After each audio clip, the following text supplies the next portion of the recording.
Hello guys, database സീരീസിലെ first വീഡിയോയിലേക്ക് എല്ലാവരും സ്വാഗതം ചെയ്യുന്നു.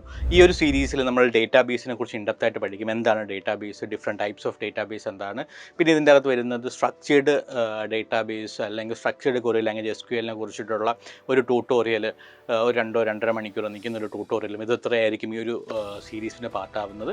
സോ ഇതുവരെയ്ക്കും നിങ്ങൾ ഈ ചാനൽ സബ്സ്ക്രൈബ് ചെയ്തിട്ടില്ല എന്നുണ്ടെങ്കിൽ ദയവായി ചാനൽ സബ്സ്ക്രൈബ് ചെയ്യുക. നിങ്ങൾക്ക് data science, artificial intelligence, technology, full stack development, programming തുടങ്ങിയ ജാവാസ്ക്രിപ്റ്റ് തുടങ്ങിയുള്ള കാര്യങ്ങൾ നിങ്ങൾക്ക് ഞങ്ങൾ റെഗുലർലി നമ്മൾ വീഡിയോ ഇതിൻ്റെ അപ്ഡേറ്റ് ചെയ്യുന്നതാണ്. So I M Sahir, welcome to the new video of Edure learning.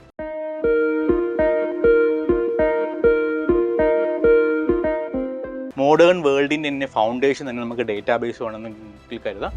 നമ്മളൊരു ബാങ്കിൽ ഒരു ട്രാൻസാക്ഷൻ നടത്തുമ്പോഴോ അല്ലെങ്കിൽ ഗൂഗിൾ പേ വഴി നമ്മൾ ഒരു ട്രാൻസാക്ഷൻ നടത്തുമ്പോഴോ അല്ലെങ്കിൽ നമ്മൾ സൊമാറ്റോയിൽ ഒരു ഫുഡ് ഓർഡർ ചെയ്യുമ്പോഴോ ഇതൊന്നുമല്ല, നമ്മളൊരു ബുക്ക് മൈ ഷോ വഴി ഒരു മൂവി ടിക്കറ്റൊക്കെ ബുക്ക് ചെയ്യുമ്പോൾ ഈ സ്ഥലങ്ങളിലെല്ലാം നമ്മൾ അറിഞ്ഞോ അറിയാതെ ഡേറ്റാബേസ് യൂസ് ചെയ്യുന്നുണ്ട്. അപ്പോൾ എന്താണ് ഡേറ്റാബേസ്? ഡേറ്റാബേസിനെ കുറിച്ച് പറയുന്നതിന് മുമ്പ് എനിക്ക് ആദ്യമായിട്ട് എന്താണ് ഡേറ്റ എന്ന് പറയണം. Data is the new oil എന്നുള്ള ടേമൊക്കെ നിങ്ങൾ കേട്ടിട്ടുണ്ടായിരിക്കും അല്ലേ? അപ്പോൾ എന്താണ് ഡേറ്റ? ഡേറ്റ എന്ന് പറയുന്നത് ആക്ച്വലി ഒരു ലാറ്റിൻ വേർഡ്, ഡേറ്റം എന്ന് പറയുന്ന ലാറ്റിൻ വേർഡിൽ നിന്നാണ് ഡേറ്റ എന്ന് പറയുന്ന ടേം ഡിറൈവ് ആയിരിക്കുന്നത്. സോ ഡേറ്റ എന്ന് പറയുന്നത് കളക്ഷൻ ഓഫ് ഫാക്ട്സ് അല്ലെങ്കിൽ നമ്പേഴ്സ്, നെയിം, എന്തെങ്കിലും തരത്തിലുള്ള ഇൻഫർമേഷൻസ് അല്ലെങ്കിൽ ഒബ്സർവേഷൻസിനൊക്കെയാണ് നമ്മൾ ഡേറ്റ എന്ന് പറയുന്നത്. ഡേറ്റ നമുക്ക് രണ്ടായിട്ട് ബേസിക്കലി ഡിവൈഡ് ചെയ്യാം: ക്വാളിറ്റേറ്റീവ് ഡേറ്റയും ക്വാണ്ടിറ്റേറ്റീവ് ഡേറ്റയും. നമ്മൾ എന്തെങ്കിലും ഒരു വസ്തുവിനെ ഡിസ്ക്രൈബ് ചെയ്യുന്നത് ക്വാളിറ്റേറ്റീവ് ഡേറ്റയും. For example, rose flower is very beautiful.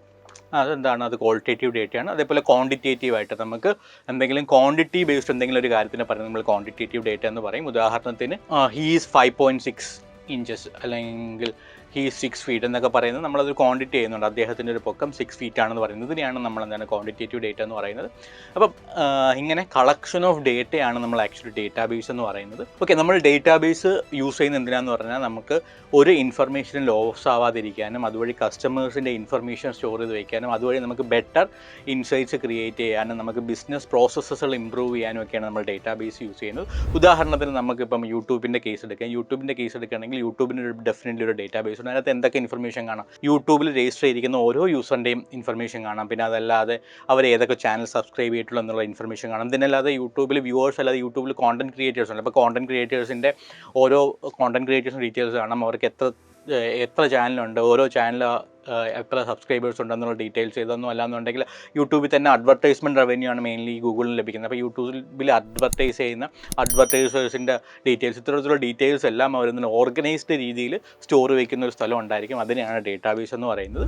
ഡേറ്റാബേസിൻ്റെ history നോക്കുകയാണെങ്കിൽ ആദ്യമായിട്ട് ഡേറ്റാബേസ് ഡിസൈൻ ചെയ്തത് 1960s ചാൾസ് ബാക്ക്മാൻ എന്ന് പറയുന്ന ഒരു കമ്പ്യൂട്ടർ സയൻറ്റിസ്റ്റാണ് ഇത് ഡിസൈൻ ചെയ്തത്. അദ്ദേഹം ഡിസൈൻ ചെയ്ത ഡേറ്റാബേസിൻ്റെ IDS അല്ലെങ്കിൽ ഇൻ്റഗ്രേറ്റഡ് ഡേറ്റ സ്റ്റോർ എന്നാണ് അറിയപ്പെട്ടിരുന്നത്. അതിൽ ട്രീ ലൈക്ക് മോഡൽസിലാണ് ഡേറ്റ സ്റ്റോർ ചെയ്തിരുന്നത്. ഇന്ന് നമ്മളിപ്പം കാണുന്ന ഡേറ്റാബേസ് മാറാനായിട്ട് ഏറ്റവും പ്രധാന കാരണം എന്ന് പറയുന്നത് റിലേഷണൽ ഡേറ്റാബേസിൻ്റെ കണ്ടുപിടുത്തമാണ്. EF Codd 1980s relational database കണ്ടുപിടിച്ചത്. അദ്ദേഹം IBM വർക്ക് ചെയ്തുകൊണ്ടിരിക്കുന്ന സമയത്താണ് ഇത്തരത്തിലുള്ള ഡേറ്റാബേസ് കണ്ടുപിടിച്ചത്. റോസും കോളംസും ആയിട്ട് നമുക്ക് ഡേറ്റ സ്റ്റോർ ചെയ്യാൻ പറ്റുന്ന ഒരു രീതിയാണ് റിലേഷണൽ ഡേറ്റാബേസ് എന്ന് പറയുന്നത്. ഫോർ എക്സാമ്പിൾ, നമ്മളിപ്പോൾ സ്പ്രെഡ്ഷീറ്റ്, എക്സലിൻ്റെ സ്പ്രെഡ്ഷീറ്റ് നമുക്ക് വേണമെങ്കിൽ റിലേഷണൽ ഡേറ്റാബേസ് എന്ന് വേണമെങ്കിൽ കൺസിഡർ ചെയ്യാം. അന്ന് വരെ ഉണ്ടായിരുന്ന ഡേറ്റാബേസിനെ കാട്ടി അതിനു മുമ്പ് ഉണ്ടായിരുന്ന ഹൈറാർക്കിക്കൽ ഡേറ്റാബേസ് ഒക്കെയാണ്. അതിനു മുമ്പ് ഉണ്ടായിരുന്ന ഡേറ്റാബേസിനെ വെച്ച് കൺസിഡർ ചെയ്യുമ്പോൾ എഫക്റ്റീവായിട്ട് ഡേറ്റ സ്റ്റോർ ചെയ്യാനും റിട്രീവ് ചെയ്യാനും കഴിയും എന്നുള്ളതായിരുന്നു റിലേഷണൽ ഡേറ്റാബേസിൻ്റെ പ്രത്യേകത എന്ന് പറയുന്നത്.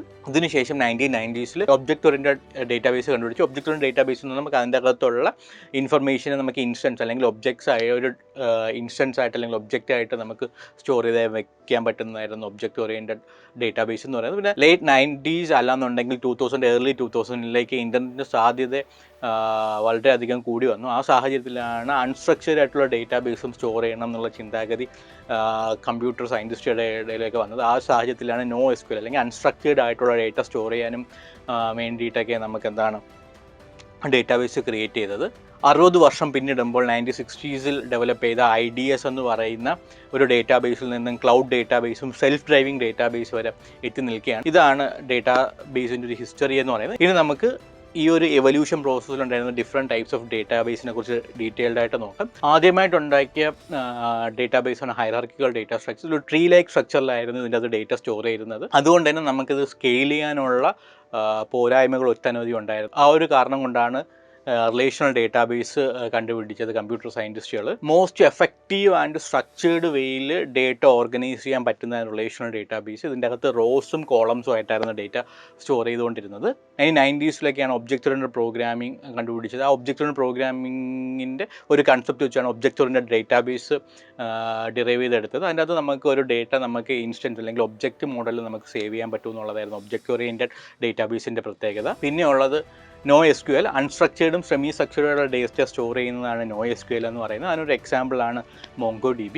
ദെൻ ഡേറ്റാബേസിൻ്റെ 5th വെർഷനാണ് ക്ലൗഡ് ഡേറ്റാബേസസ്. പ്രൈവറ്റ്, പബ്ലിക് അല്ലെങ്കിൽ ഹൈബ്രിഡ് കമ്പ്യൂട്ടിംഗ് പ്ലാറ്റ്ഫോംസിൽ ഇൻഫർമേഷൻ സ്റ്റോർ ചെയ്യുന്ന നമ്മൾ ക്ലൗഡ് ഡേറ്റാബേസസ് എന്ന് പറയുന്നത്. ഇതിൻ്റെ അകത്ത് നമുക്ക് സ്ട്രക്ചേർഡ് ആയിട്ടുള്ളതും അൺസ്ട്രക്ചേർഡ് ആയിട്ടുള്ള ഡേറ്റ സ്റ്റോർ ചെയ്തേക്കുന്ന ഒരു ബുദ്ധിമുട്ടില്ല. ഇതൊരു എക്സാമ്പിളാണ് AWS അല്ലെങ്കിൽ ആമസോൺ വെബ് സർവീസ്, GCP അല്ലെങ്കിൽ ഗൂഗിൾ ക്ലൗഡ് പ്ലാറ്റ്ഫോം എന്നൊക്കെ നമുക്ക് വേണമെങ്കിൽ പറയാം. ഇപ്പം റീസെൻ്റ്ലി വന്നിരിക്കുന്ന ഡേറ്റാബേസ് എന്നൊക്കെ ട്രെൻഡ് അല്ലെങ്കിൽ പുതുതായിട്ട് കണ്ടുപിടിച്ചിരിക്കുന്ന ഒരു ഡേറ്റാബേസാണ് സെൽഫ് ഡ്രൈവിംഗ് ഡേറ്റാബേസ്.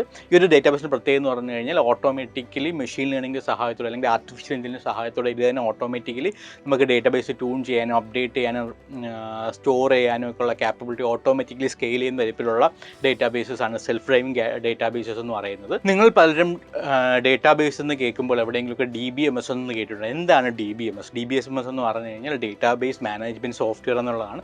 നമുക്ക് ഡേറ്റ സ്റ്റോർ ചെയ്ത് വെക്കുക മാത്രമല്ല, നമുക്ക് ഡേറ്റ സ്റ്റോർ ചെയ്ത് വെക്കുന്ന ഡേറ്റ പിന്നീട് എപ്പോഴും റിട്രീവ് ചെയ്യാൻ വയ്ക്കാൻ പറ്റണം, അല്ലെങ്കിൽ നമുക്കത് അപ്ഡേറ്റ് ചെയ്യാൻ പറ്റണം.